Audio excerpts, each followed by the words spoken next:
What's up, guys? Welcome back to another video. Hope you're all doing well today. Today we have got a brand new OEM update. Not a full update, bear in mind it's a preview update. However, there's a few things that they've changed throughout this. They've fixed things like virtual rider, adjusted suspension, adjusted tyres.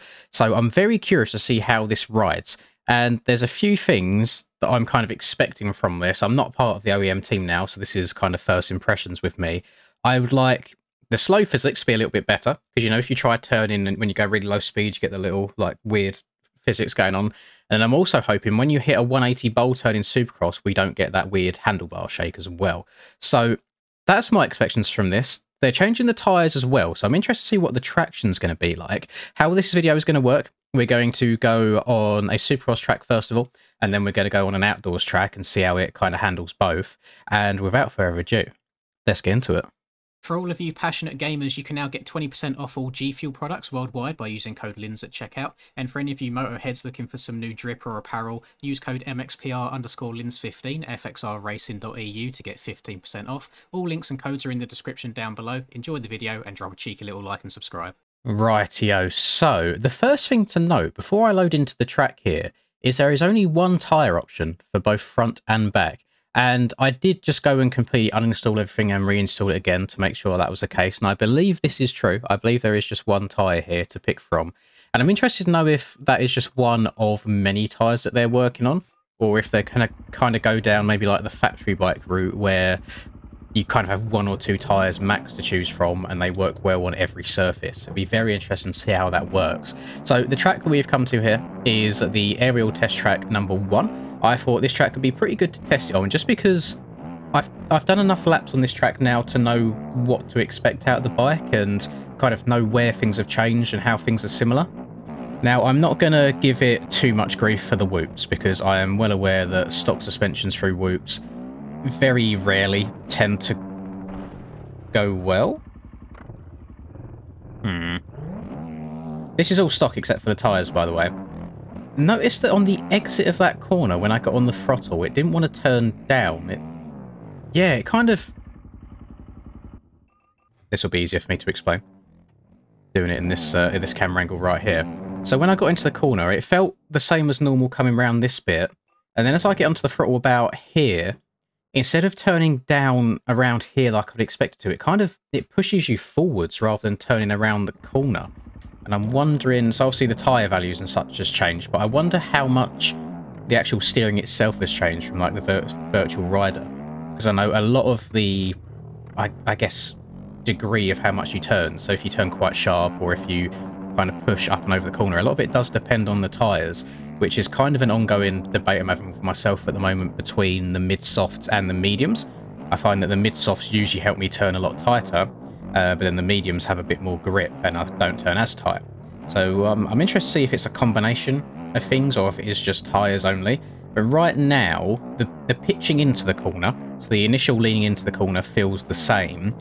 But then as you go to accelerate to exit out, it kind of wants to stand itself up more. It doesn't want to follow the corner around. Oh my god, the stock suspension is so bad in the whoops. Then again, I feel like it always has been. I'm not a fan of stock KTMs whatsoever. Also, it feels a little bit weird now having the old the OEM sound back, because I replaced it with factory RMZ 450 sound for quite a while. You can see again, like I'm going right to the edges of the track here, not intentionally either. It's just where that old muscle memory is taking over. So I had a front end tuck there, but I think I would prefer having a front end tuck than. Do you remember how the front end used to like wobble a bunch before? And I'm wondering if that's a contributing factor to it as well. So where I feel like so far they've eliminated that front end wobble in the corners. I haven't had it happen once yet. I wonder if whatever they've done to fix that has caused us now to kind of drift further out wide in the corners.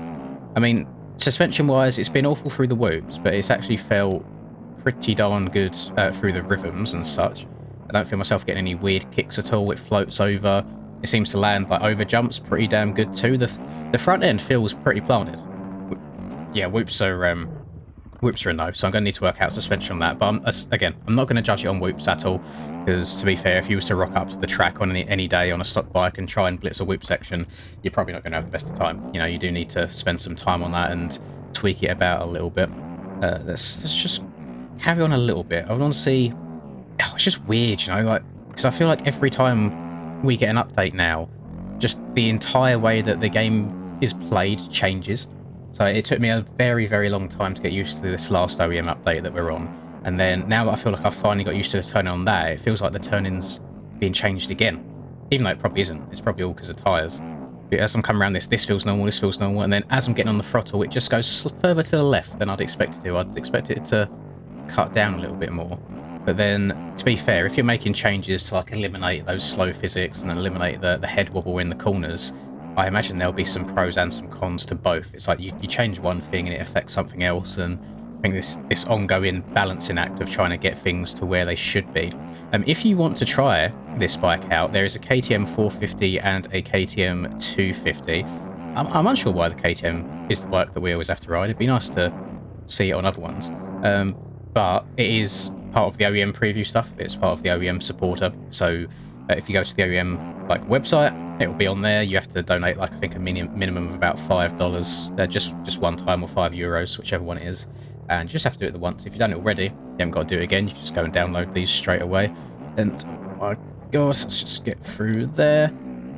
Jump up and over that. So I won't hold Supercross against it too much, because I think Nationals is probably where it's going to be tested the most. See how it handles like braking bumps, see how it follows ruts. I think that's going to be more important to me than how it goes around a bowl turn, because we can all kind of make our little micro adjustments and geometry changes to get the bike to turn a little bit tighter, so that doesn't matter too much. It kind of depends how fluently the bike kind of flows through ruts on outdoors. That could be the real determining factor. If I get... Oh yeah, nice. I can't see myself blitzing them whips anytime soon. Get the little tyre tap. Can we get the triple here? Can get the triple there, so that's alright. That's not too bad. And you saw there, I overjumped that triple in the middle, front end took it like a champ. What if I'm going to intentionally overjump this and see how it lands? That's pretty damn solid if you ask me. There was no like super high rebound there at all. The handlebars didn't yeet themselves to the side. I'm pretty impressed with that. I might do exactly the same thing next lap and see if it was a fluke, see if it was lucky, or see if that is how they feel. Oh my god, I feel like a pogo through these. Let's just try and survive. Let's try and get through them. Little seat bounce up and over. I will say the tyres are extremely grippy still. Like maybe just a little bit too much. I thought they'd be, I guess, dumbed down a little bit, because like the mediums right now are insanely grippy and these feel pretty close to that. But that's only once you're moving. I feel like as you're pulling away, if you get on the throttle hard from an almost stop, it slides. So it's got like an initial slip, but then once you're going, the grip is really, really high. But I personally would like it to be a tiny bit lower, which I know everyone's going to hate me for. Everyone likes having like unlimited traction, but I am getting on the throttle pretty damn hard here out of some of these corners, and it's just tracking absolutely fine. I can take the mick with it a little bit. I intentionally went over that corner, but just to show how grippy it is. That's in berms. What a flat corner's like. No, flat corners are a bit slipperier, so I don't mind that. It's just in the berms it seems like it's really wide open. What if I try flat tracking this quite quick? I mean, you can hear it, like you can hear that. I didn't know the edge of the track was there. You can hear the foot pegs and like the fork legs grinding on the ground, so it gives you that little bit of warning before it tucks. So kind of some pros and cons there, I would say. It seems like the flat ground isn't quite as OP as it was. Then it seems like the berms are still quite OP. The over jumping so far feels really, really good. Like there was a jump or two that I over jumped in that little section there, and it went absolutely fine. The front end felt very, very solid and very planted. What's an outdoors track that I'm quite familiar on, or is quite techy? I feel like Turkey's quite a technical track. It's got some like narrowish ruts where it goes like rut, and you've got to try and perfectly slot in. I want to see how it handles these and how it flows around corners, or if it makes it feel like it's in 2 or 3 separate parts. Also, this PSI, by the way, this is default as it comes. Like I can change it, but I haven't. So the front has a little bit more than the rear. And I mean, I'm not going to change the brakes at all or drivetrain anything. I like testing these things stop to see just how they feel. Do I have a marker? I do have a marker on this track. Lovely stuff. Right. Let's see what this is like on outdoors then. So indoors, I can definitely see some pros and cons to it. But then I think with a little tweaks of suspension, maybe a bit of geometry, you can get the bike handling how you like. What's the flat ground like here? Because you can usually hit this. There is drift to it. Okay, so it's not as OP as the medium tyres are currently in the game. That is good, because usually you can just drag bars around there wide open and have no issues at all. Which, as we all know, on a 450, you shouldn't be dragging bars on flat ground and having no traction. Or having full traction, having no traction issues, is what I meant to say. So I'm happy with that. So far, it's handling these little these bumps absolutely fine. I do want to try and push it a bit. I don't want to tiptoe around the track too much. I want to put it through its paces as much as I can. I do notice, so what I was saying on the Supercross tracks about when you get on the throttle to accelerate out of a 180 and it feels like it pulls you forwards rather than following the turnaround. I noticed that a little bit, so I feel like I'm exiting some of these corners quite wide. But in a weird way, in these ruts here, it's actually helping me. It's helping me be quite smooth around the turn. So far, it actually feels pretty damn good outdoors. Let's double our way through these. Double, double, double, and then we've got quite a fast turn here, but you have to get on the brakes and really hook into that. It handled the hook in that rut well. Sometimes the suspension can fully compress and it will make your bike stand up, and then you'll get a little bit of a wobble going on, but it took the impact of that really, really good. Let's try a double here, send this yah yeet, hit the triple. Can I step over that? Not quite, but again, the front end feels really good. I won't lie to you, like the front end feels solid so far. In the overjumps, it's been really, really good. In corners, like in the bowl turns, it hasn't given me the head shake like it usually does, which is a W2, because I found that, even though it wouldn't make you crash, it was like really off-putting to look at, especially as a first-person player. And then in the flat corners, it feels like when I try and push it a bit too far, instead of kind of tuck in and then going straight again and give me any like weird wobble back and forth, it feels like it just goes and makes you crash, which I actually prefer. I'd rather it not go or it go. I don't like there being that weird in between where you start getting slow physics and going side to side or wonky. So far, I definitely think there's more pros than cons out of this bike so far. Let's rail around the outside here. What's she like in the air? I mean, you can throw her pretty damn fat. She scrubs quite nicely. What about this one? Yeah, laying it over, no problem at all. Just jump into this right here. Get on the brakes. Oh, that took that really well as well. I feel like I went into there way, way, way too hot. Be gentle, really smooth around some of these ruts. Like these ruts are quite challenging ones just to follow them all the way around smoothly. Just because there's like ruts either side of them as well, it's quite easy to turn too tight or not tight enough. So the bike does allow you to follow the rut really smooth. I'm not going to hold that crash against it. I think I was just trying to go too fast and push the front end over it. So there are limits. I can definitely feel the limits. All I would suggest really at the moment is, well, I'd like a little bit of, I guess, explanation or clarification as to why it feels like it does when you're exiting corners, like why it feels like it pulls you forwards a bit more and it pulls you round the turns. And then other than that, really just what exact tweaks they've done, because at the end of it says like virtual rider, suspension tyres and more. I'd be interested to know what that and more does. You see there, I tried turning a little bit tighter, so I was drifting too wide and the front end just went straight away, which some people are going to hate. Some people want to have like a little warning and the chance to save it. I don't mind it. It just stops you dragging handlebars, which I'm all for, because that's kind of one of the memeiest parts of this game at times, I think, where we just say it's GP Bikes 2.0. And a massive, I guess, testament to that is where you do go dragging handlebars on flat ground. It doesn't make sense for a motocross game. So I actually think we're going in the right direction here, 100%. I mean, I am not the person behind these bikes. I am one individual. I'm just one random guy who records himself on the internet and likes to share it with people. I would say that maybe a little bit less traction on the rear would be nice, because it's still very, very grippy. It does have that option to kind of break away from you every now and then in like flat turns, but I've not felt it in the bowl turns yet, or like exiting ruts at all. Any place that there's a little bit of banking, it seems to just fully hook in. It doesn't feel like there's any slip at all, or like any need for real throttle control. You can just bang it open and get away with it. So to maybe add a little bit more of a skill gap, I guess, to the game, it might be nice to just have something where you can have a little bit more throttle control at play, because if this is on the 450, I imagine on the 250, you're basically never, ever going to slide out, because obviously less power, less chance of the back wheel sliding out anyway. But that's just my 2 pence there.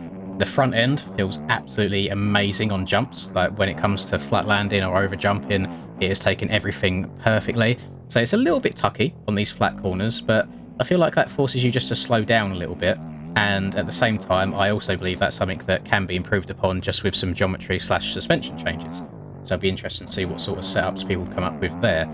I'm very intrigued to see if this is going to be an update that comes before Supercross starts, if it's going to be something that happens halfway through the season, if it's going to wait until the very end.